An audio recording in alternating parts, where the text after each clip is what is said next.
Bonjour à tous, je suis ravie de vous retrouver dans une nouvelle vidéo. Donc comme il fait beau en Bretagne cette semaine, je me suis dit que ça serait sympa de la faire en extérieur. Donc j'espère que vous aurez plaisir à la regarder autant que moi à la faire. Et j'espère surtout que vous entendrez bien, que le chant des oiseaux ne sera pas trop perturbant. Aujourd'hui, en fait, je vais faire une petite suite au miroir des relations. En effet, c'est difficile de parler du miroir des relations sans revenir sur le concept des flammes jumelles dont j'ai parlé dans mes vidéos précédentes. Évidemment, dans ce parcours flammes jumelles, ce miroir des relations est très important. Et donc, je me devais de faire une petite vidéo pour faire le lien, justement, entre les deux. Donc, le parcours flammes jumelles, c'est donc un parcours bien particulier. Ce lien qu'on a avec une autre personne, c'est un lien d'âme, un lien karmique. Et c'est donc un parcours initiatique qui vise vraiment à nous challenger et à nous faire travailler vraiment sur nos parts d'ombre, nos blocages, nos peurs et nos blessures non encore guéries. Donc justement, en parlant de blessures, le parcours flamme jumelle, il vient vraiment justement appuyer sur nos blessures de l'âme, les 5 blessures de l'âme. Vous connaissez sûrement le livre de Lise Bourbeau, qui est une référence en la matière. Alors la première des blessures, je parle par rapport à moi, par rapport à mon expérience toujours. La première des blessures que j'ai expérimentée, qui a été ravivée, on va dire, par le parcours flamme jumelle, ça a été la blessure de l'abandon. Et ça a été lors de la première grande séparation,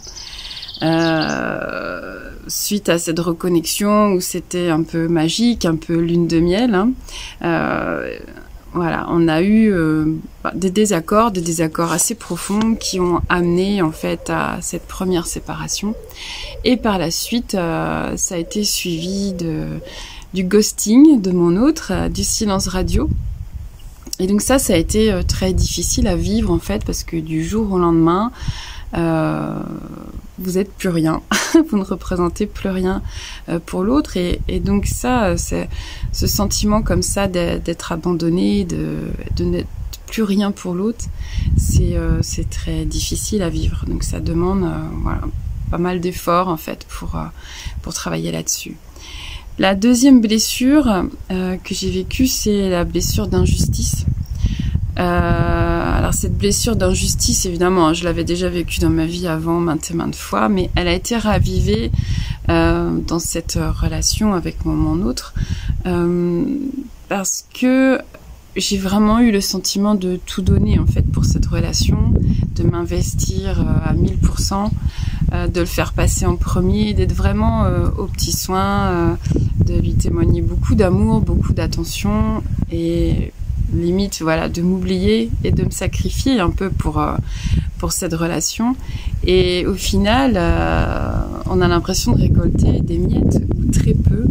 Et il y a aussi le fait que quand on se sépare, nous, ça nous fait énormément souffrir d'être séparés de l'autre, et on a cette impression que l'autre ne souffre pas.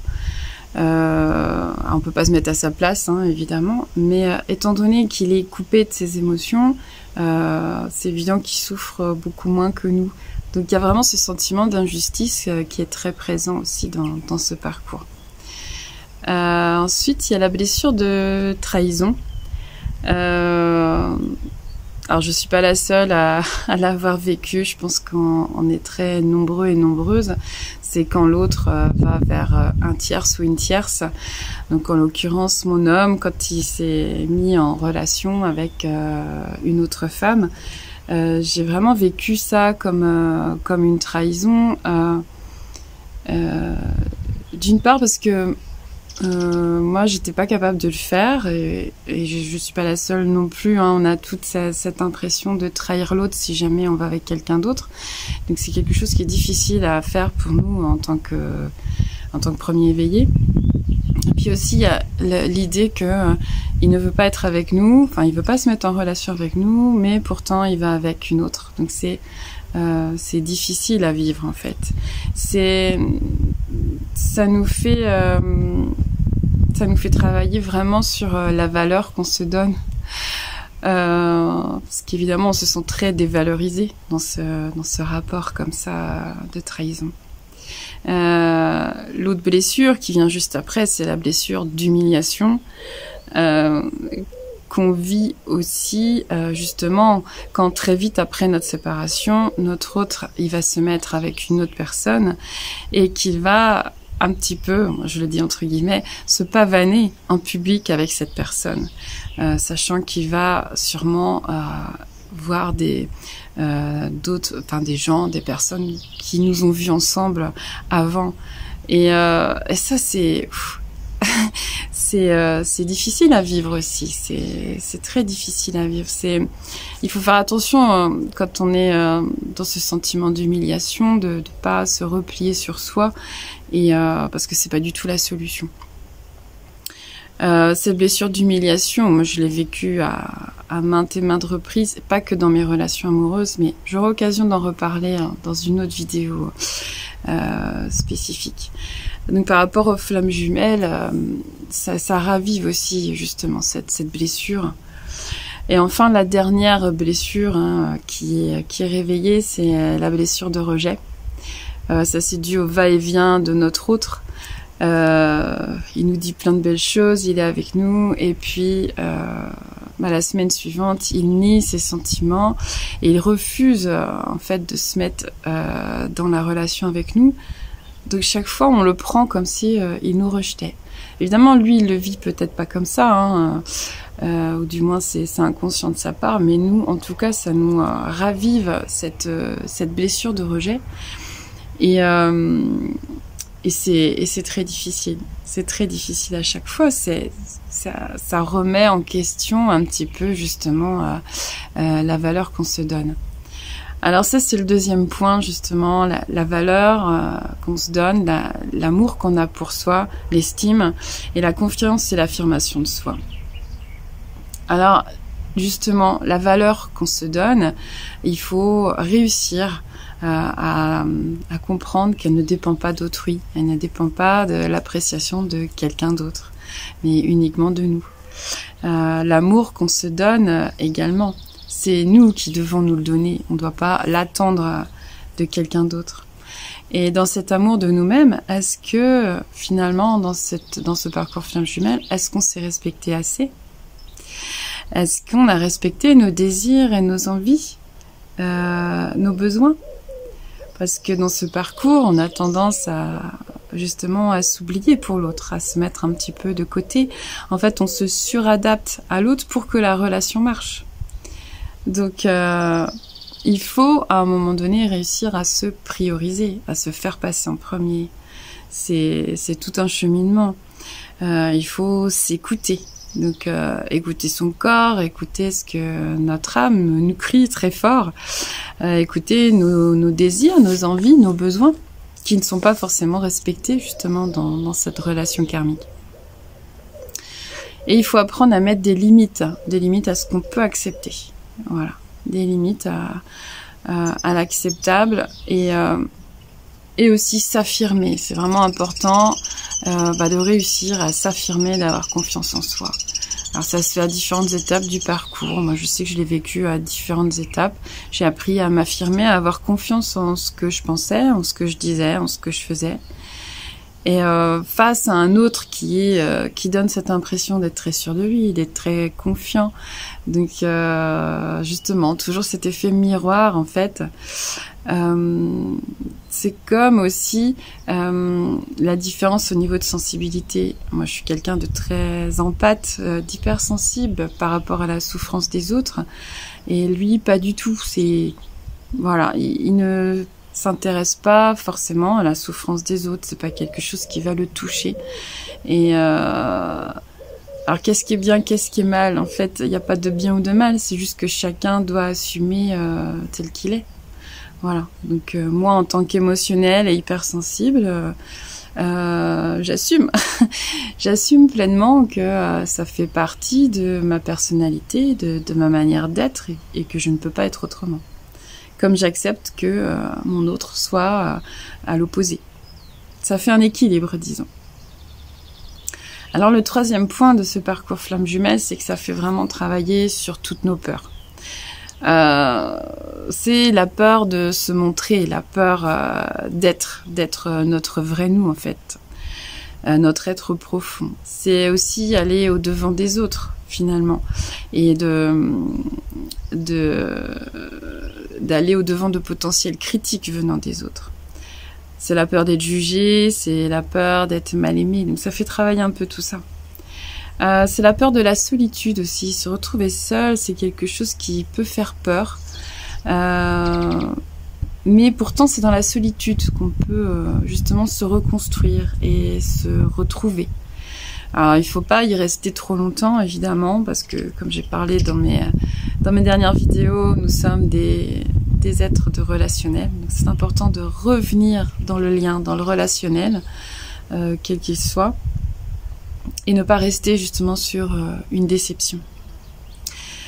C'est la peur aussi, donc la peur d'être seul et finalement il faut se rendre compte qu'on peut être bien avec soi-même dans ces moments de solitude.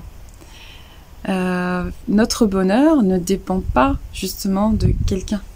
On a tendance à trop mettre sur les épaules de l'autre la responsabilité de notre bonheur et de la réalisation de nos souhaits, et c'est une erreur. Notre bonheur, notre bien-être, il ne dépend que de nous, que de nous-mêmes. La relation n'est pas là pour ça. C'est la peur aussi de ne pas être à la hauteur. Parfois, on a beaucoup de doutes sur nous-mêmes, sur ce qu'on est capable d'entreprendre. C'est la peur de ne pas réussir. Et quand on ose finalement, quand on ose faire les choses et être soi, on se surprend soi-même. En fait, c'est un peu comme un cercle vertueux.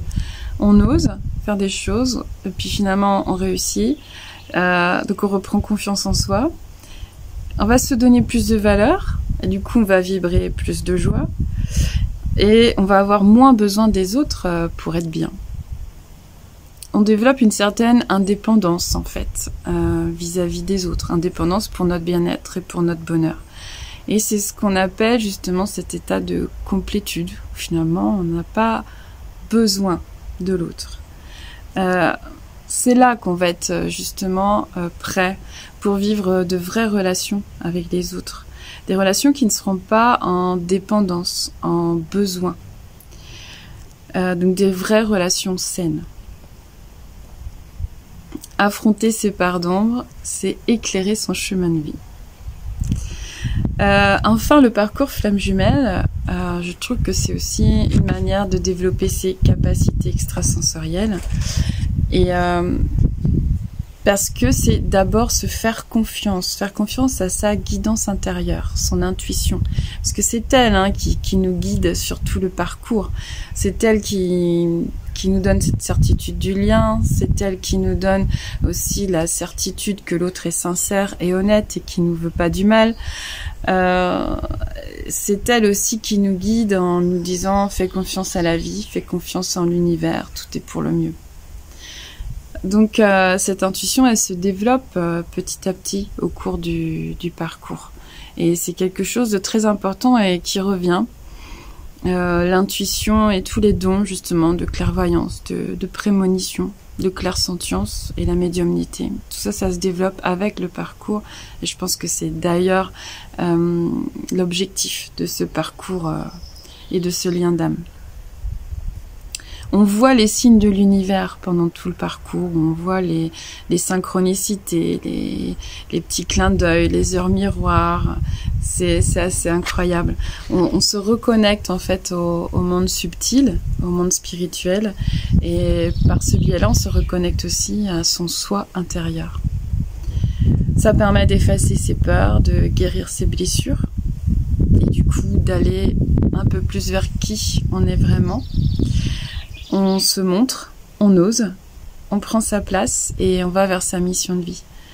Donc c'est vraiment un parcours intense, souffrant, mais profondément transmutant, changeant en fait. Dans la dernière grande séparation des flammes jumelles, c'est là que vraiment on va s'affirmer. On va s'affirmer, on va mettre un stop à ce qu'on ne veut plus. Donc on va reconnaître qui on est vraiment. Et ça met un terme justement provisoire, hein, on espère, à ce lien. On pardonne aussi à l'autre ce qu'il a pu nous faire, parce qu'on comprend dans quel état il pouvait être, en tout cas quelles étaient les blessures et les peurs qui ont pu l'amener à faire des choses un petit peu souffrantes envers nous. Et finalement, on n'attend plus rien. Quand on est dans cette complétude, on n'attend plus rien. Et c'est là que les choses peuvent se débloquer. On sait que l'autre va du coup entamer son parcours. Et il faut le laisser faire son parcours, justement, son travail. Il va vivre les mêmes choses. Tout ce qu'on vit, en fait, nous, en tant que premiers éveillés, tout ce qu'on vit, le fait que les blessures se ravivent, toutes nos peurs qui sont mises en exergue, toutes ces choses sur lesquelles on doit travailler, sur la valeur de soi, l'amour de soi, la confiance en soi, tout cela, il va aussi les vivre. Il doit les vivre. Hein. C'est l'effet miroir, justement. Alors, on ne vit pas les choses au même moment. C'est en décalé. Mais on les vit. On vit ces choses-là vraiment en parallèle. Donc, c'est très profond. C'est un parcours qui change. Il n'y a pas de possible retour en arrière. Et comme j'avais dit dans mes autres vidéos, c'est vraiment un accélérateur d'évolution qui est assez extraordinaire. Et je crois que c'est ça la caractéristique. C'est au-delà de la souffrance qu'on peut éprouver à certains moments, c'est la profonde évolution que ça nous impose en fait. Moi, c'est depuis un peu plus de 4 ans et je vois le parcours que j'ai fait, le chemin que j'ai parcouru plutôt, et c'est assez extraordinaire. Donc voilà pour cette petite vidéo sur le miroir des relations et le parcours flamme jumelle. Si vous avez des questionnements, n'hésitez pas à me contacter par mail, hein, je vous répondrai avec plaisir. Et puis sinon, n'hésitez pas à me mettre vos petits commentaires, comme d'habitude, ça me fait énormément plaisir de vous lire et de voir aussi justement le partage qu'il peut y avoir entre personnes qui vivent les mêmes choses. On n'est pas seul, hein. Et j'ai beaucoup de gratitude justement par rapport à tous ces partages et à tous vos messages de soutien, d'amour et de bienveillance. Et je vous envoie tout mon amour, je vous souhaite le meilleur et je vous retrouve très vite dans une autre vidéo. À bientôt.